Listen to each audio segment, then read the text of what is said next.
Good day everybody, and welcome back to the High Desert Gardener Show. So today we're going to be saying goodbye to the mini greenhouse. That's the mini greenhouse right behind me. Anyways, I'm going to take you in close, show you what I got going on.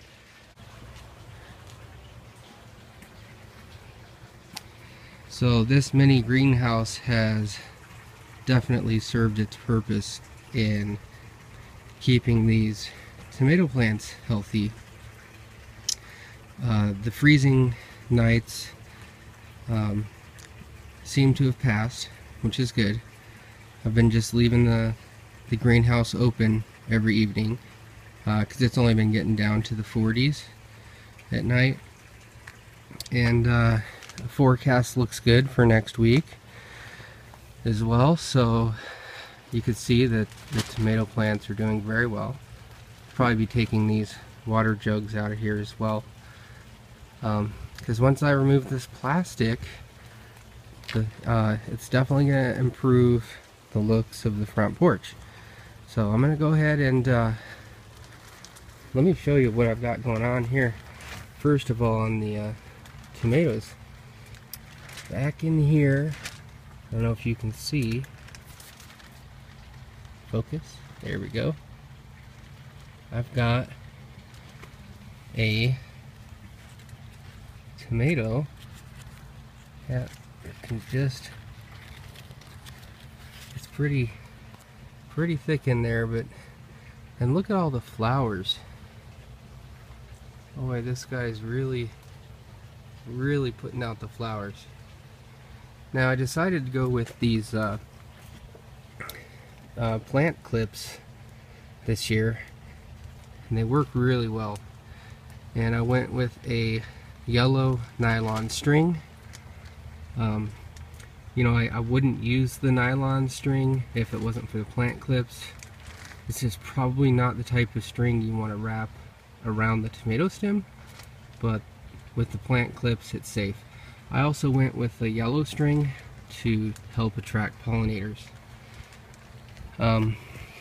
Take a look at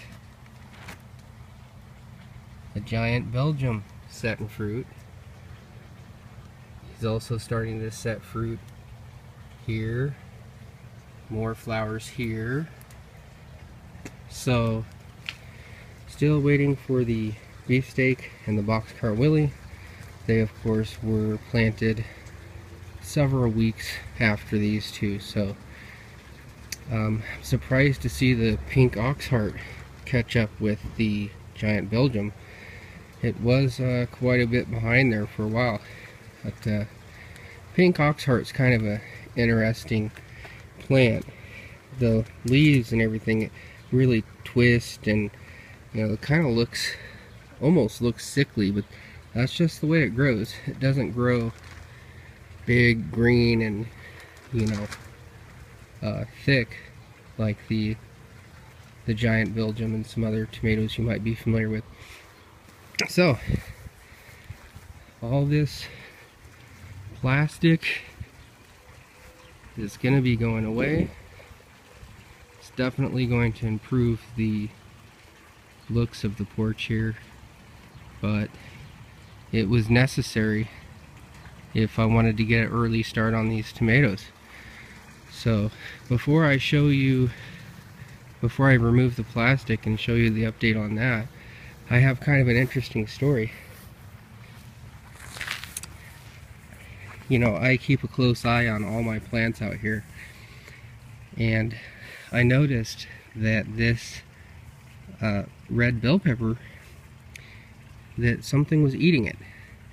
So I've got something eating it there, parts of that leaf missing, and something was just really chowing down on it. And during the day I'd come out here looking for whatever pest might be chewing on this plant, and you know, they hide so well you can't find them during the day. So what I did is I came out here with a flashlight at midnight last night, and I found this caterpillar just hanging out on this leaf and getting ready to chow down.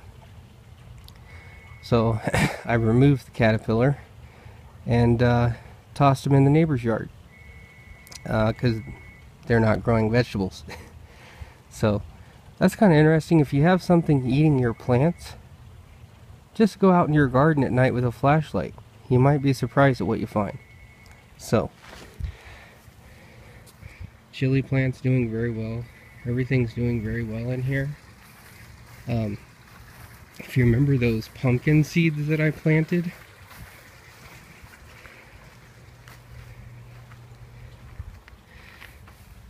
take a look at the pumpkins that I planted in the garden here, and then let's compare them to the 2 pumpkins that I dug out and actually physically disturbed and removed. I did it carefully, but still I moved them, so they shouldn't be doing as well as these 2 plants. But remember, I planted these in what used to be a chicken coop here, and so there was a lot of sawdust that had been decaying for the past couple years, as well as, you know, lots of chicken manure still in there. And look,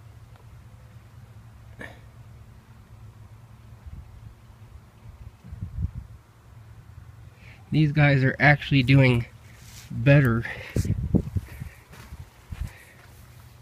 than these. Pretty amazing. Alright, so I'm going to go ahead and take the plastic down and we'll be back.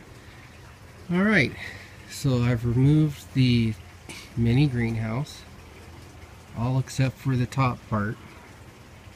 And the reason I've done that is because last year, when I had my tomatoes sitting on this porch, even though they were planted in pots like this, what happens is, you know, we may get some summer like storms, thunderstorms, and we could get a lot of rain in a short period of time.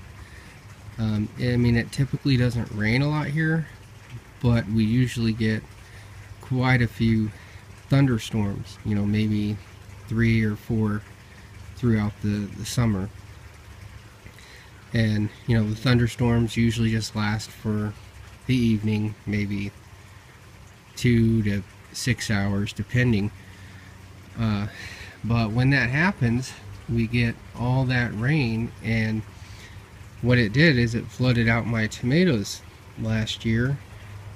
And, you know, it didn't hurt the plants or anything, but all my tomatoes essentially swelled up from the excess water, and they all cracked. So I want to make sure I can control how much water they get, so I left the plastic overhead.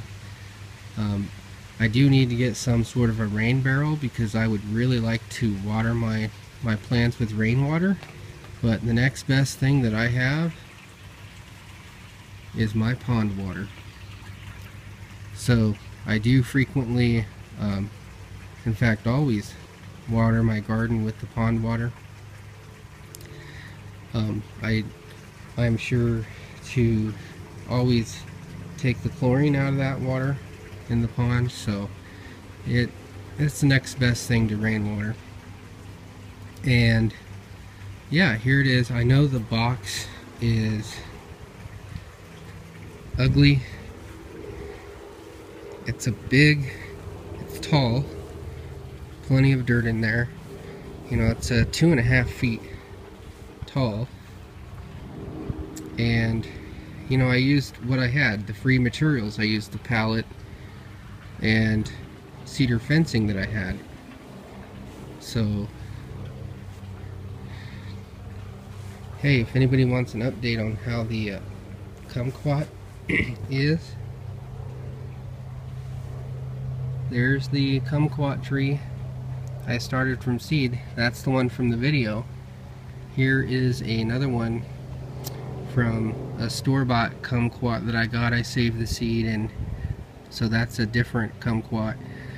They were both oval shaped kumquats, but you can tell this is my Nagami kumquat seed that I saved from the Vietnamese restaurant.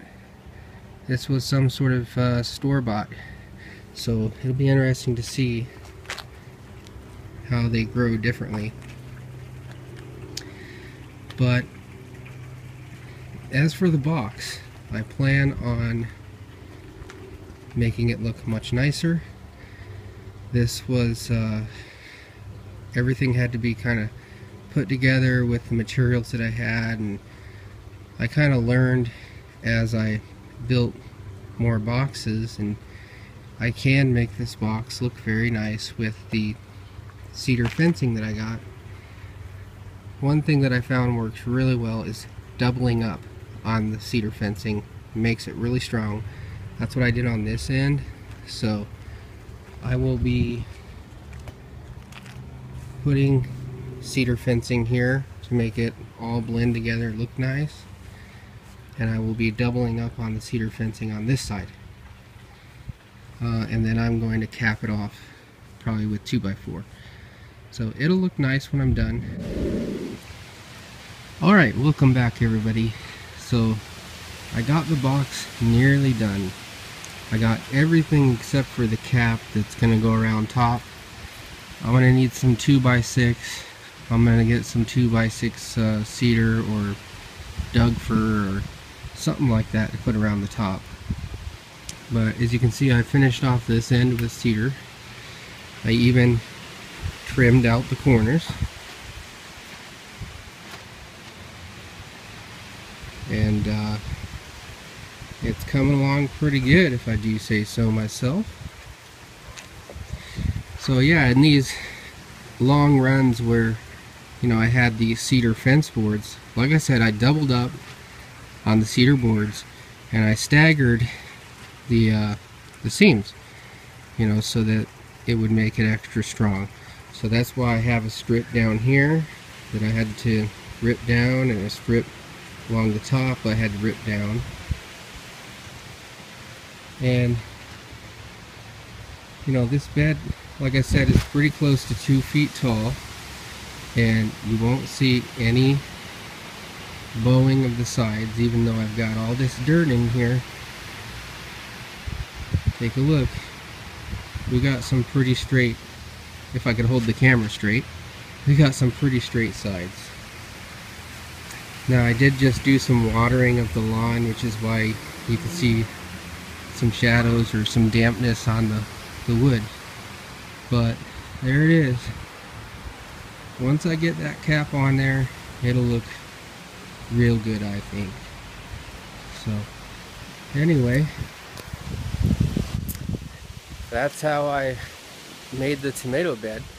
You know, if you've seen the video earlier when I first made it, and I first put the mini greenhouse with the PVC and the plastic,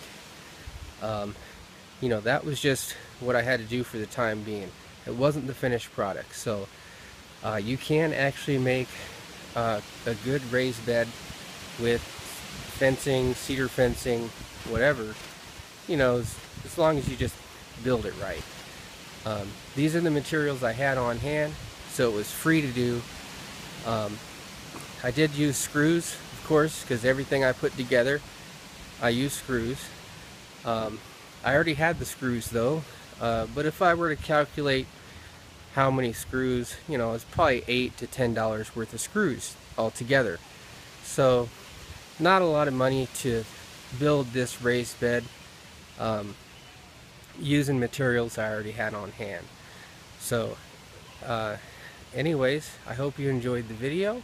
Hope you enjoyed seeing some other things here in the high desert garden, and I'll see you next time.